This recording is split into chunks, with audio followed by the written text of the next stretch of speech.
First reading this morning is from Acts 9, verses 1 through 6. Saul still breathing threats and murder against the disciples of the Lord, went to the high priest and asked him for letters to the synagogues of Damascus, so that if he found any who belonged to the way, men or women, he might bring them down to Jerusalem. Now as he was going along and approaching Damascus, suddenly a light from heaven flashed around him. He fell to the ground and heard a voice saying to him, Saul, Saul, why do you persecute me? He asked, Who are you, Lord? The reply came, I am Jesus, whom you are persecuting. But get up and enter the city, and you will be told what you are to do. The men who were traveling with him stood speechlessly, because they heard a voice, but saw no one. Saul got up from the ground, and though his eyes were open, he could not see nothing. So they led him by the hand and brought him into Damascus. For 3 days he was without sight, and neither ate nor drank. Now there was a disciple in Damascus named Ananias. The Lord said to him in a vision, Ananias, he answered, Here I am, Lord. The Lord said to him, Get up and go to the street called Straight, and at the house of Judas look for a man of Tarsus named Saul. At this moment he is praying, and he has seen in a vision a man named Ananias come in and lay his hands on him, so that he might regain his sight. But Ananias answered, Lord, I have heard from many about this man, how much evil he has done to your saints in Jerusalem. And here he has authority from the chief priests to bind all who invoke your name. But the Lord said to him, Go, for he is an instrument whom I have chosen to bring my name before Gentiles and kings and before the people of Israel. I myself will show him how much he must suffer for the sake of my name. So Ananias went and entered the house. He laid his hands on Saul and said, Brother Saul, the Lord Jesus, who appeared to you on your way here, has sent me to that you may regain your sight and be filled with the Holy Spirit. And immediately something like scales fell from his eyes, and his sight was restored. Then he got up and was baptized. And after taking some food, he regained his strength.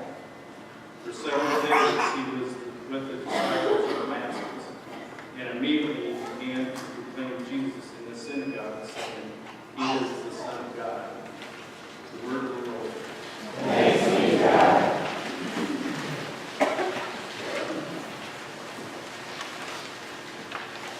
Psalms is from Psalm 30. We'll read responsibly. I will exalt you, Lord, because you have lifted me up.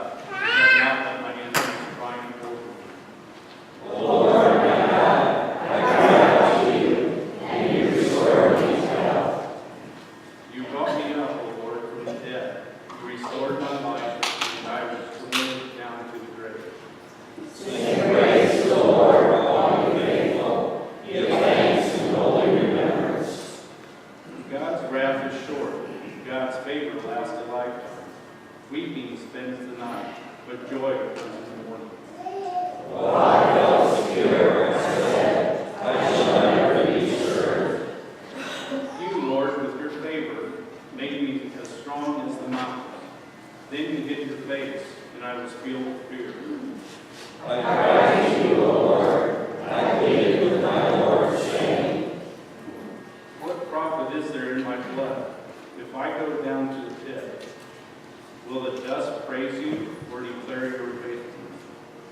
Hear, O Lord, and have mercy upon me. O Lord, be my comfort.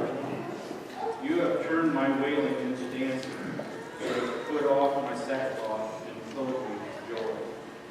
Therefore my heart sings to you with loud ceasing.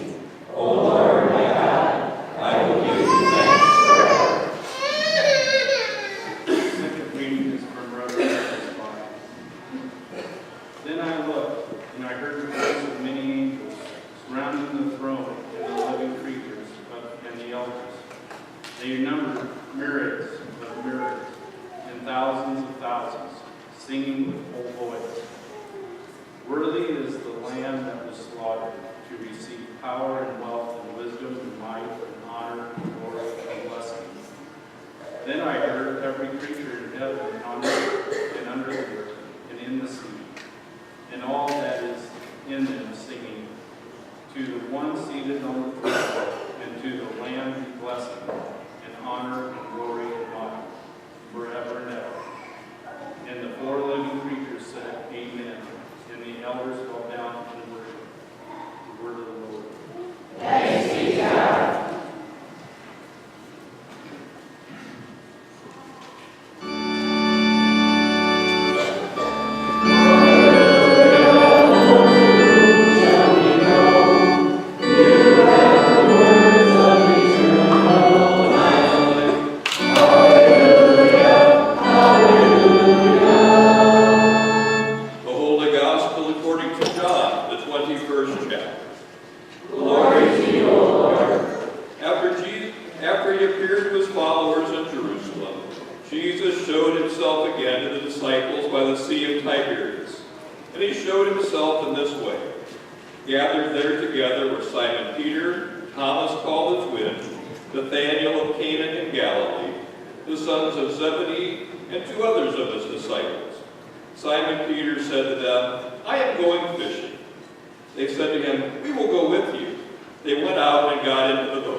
Dylan, Maren, Sam, it's a great honor and pleasure to be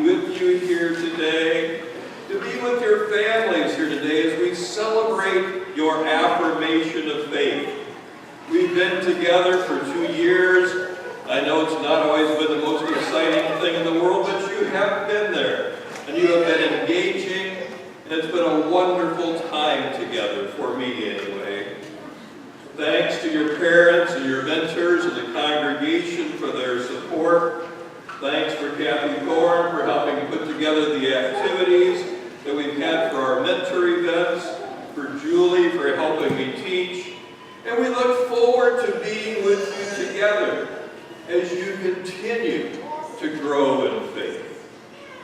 Because this journey of life, this journey of faith is never complete. And there will be days that God seems very close to you, that He is right there. And there are days that God will seem far away. Days when we are thankful and days we shake our fist at our God, saying, how could this happen? And it's all normal. Because God accepts our thanks and our anger, because that's what it means to love someone. The emotions are all over the place. They're not always good, they're not always bad. Our relationship with God is like that. Because in the end, it's really less about faith and more about love. Jesus will ask you, do you love me? You see, there's no really difference between us and the disciples. The disciples saw Jesus in person, where none of us were there, but we find ourselves in these Bible stories. So consider today's story. You know, a few weeks after Jesus' resurrection, the disciples had gathered together. It had been a tough time for them. Their friend had died, and Peter was especially troubled. When things got tough with the Romans, when Jesus was being tried and nailed to the cross, the disciples were nowhere to be found. And when Peter was in the courtyard, when Jesus was on trial, people asked, aren't you one of his disciples? Aren't you friends with this guy? You know him, don't you? And each time Peter turned his back on Jesus. I don't know what you're talking about. Leave me alone. There will be times that you may deny Jesus, but Jesus is still there. Because that's the true test of love. Will your closest friends be there in times of trouble? And Peter felt that he had let Jesus down. You will also let people down in your lives, and others will let you down. So how will you handle that? The disciples were overwhelmed by the whole thing. You know, they didn't know what to do. Jesus died, and they felt some responsibility for that. Jesus rose again, and they were confused. They felt the place to start over was the same place that Jesus had met them, on a boat, fishing. That was their profession, and that's what they knew. We find comfort in the familiar things of life. But that first night didn't go well. You know, they were out there all night, their nets were empty, and they were exhausted. And then some wise Alec was back there in the crowd going, hey, did you catch anything? Try the other side of the boat. You can almost imagine going, oh yeah, who is this guy harassing us? And lo and behold, they threw the net on the other side, and their nets were filled. And at that moment, they recognized Jesus. When Jesus came to shore, he had a meal of bread and broiled fish ready for them. Bread and fish, does that sound familiar? Have we heard other stories of bread and fish? The last time that Jesus had bread and fish, he fed 5,000 people.